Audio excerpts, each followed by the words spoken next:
me personally, it has really frustrated me. I think at first when it started, you thought, it's just a passing thing. Probably gonna sit home a week or two. And then as days go on, you realize that, okay, this thing is not ending. And I mean, you start missing the pitch, you start missing your teammates, you start missing the environment and the atmosphere you get from especially Orlando Stadium. So just doing my best to stay positive, to try and grow mentally and physically. I think this is also an opportunity to work on things that I didn't have an opportunity to work on before, with this much freedom.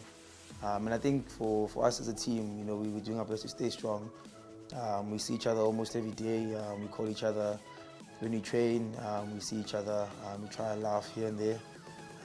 But yeah, the work continues, and we're just hopeful that things will get better and we'll be able to be given the opportunity to finish off the season.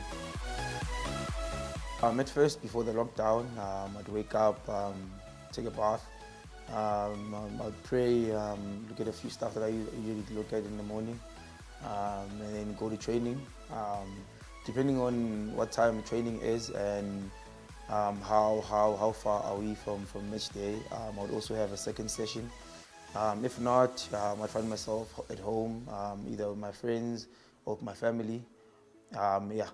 But now it's a bit different. Luckily for us, we can jog now. So I wake up in the morning, go jog, have a jog, come back. By 10, we have a session with the team. So I need to be home. By then, I would have ate breakfast. I would have taken a morning bath. And then after that, after the training, we look forward to another training. Unless if we don't have any. But because I'm home, it's either I'll be reading a book or I'll be playing PlayStation or I'll be playing with my sister, my little sister and my niece. Yeah, that's what it is right now, but yeah, I really miss going outside. We have this app that's called Zoom. So it's usually an app that they use to go on meetings with people. So yeah, it's everyone there, the coaches, the players. We have the manager, someone who takes care of that group, which is Mr. Warren. And then we have our two fitness trainers, which is Steve and Frank. Then we have everyone, every member of our technical team, and every player. So what you need to do, you need to have a space. You need to have a space. You need to at least have a few gym equipments, like your Swiss ball. You need to have a mat. You need to have your stability ball. And a soccer ball, very important.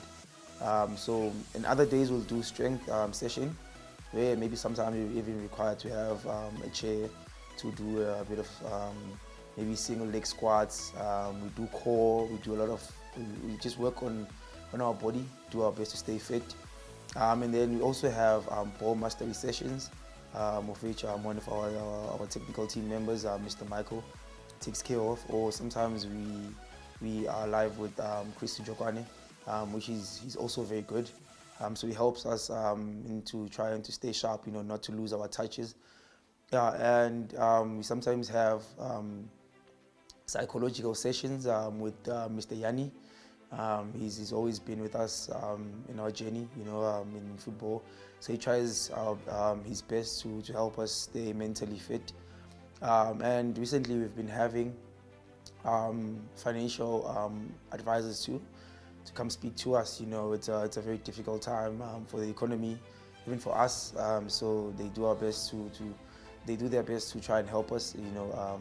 To learn about investing, about opening a business, where can we save money, and why is it important, to have good financial management skills. And lastly, we now have team building activities, like cookouts. We have cookouts. We have 30 seconds that we play. We just have a few games. They just doing our best to keep the team spirit up, to keep the guys together. As much as you are with your family and friends, if you live with your friends, you shouldn't forget about your team, because it's really important for us to, not to just be there when we see each other. To stay as a family. It's really important for us to stay as a unit. For me, mentally, I think the negative side of it is that you are missing football. You are frustrated. You find a lot of time with yourself that you didn't have before, and you don't know what to do sometimes. But on the other side, if you think about it, this is just an eye-opening experience, especially for someone as young as me, to realize that, football is just not the only option to take in life. You must try and look up other things, study, try and take up business, whatever way that you can try and have an income, because you can imagine if they would say sports were to close, a lot of us, will be stuck, not knowing what to do, because we solely, we fully rely on sports, we fully rely on football.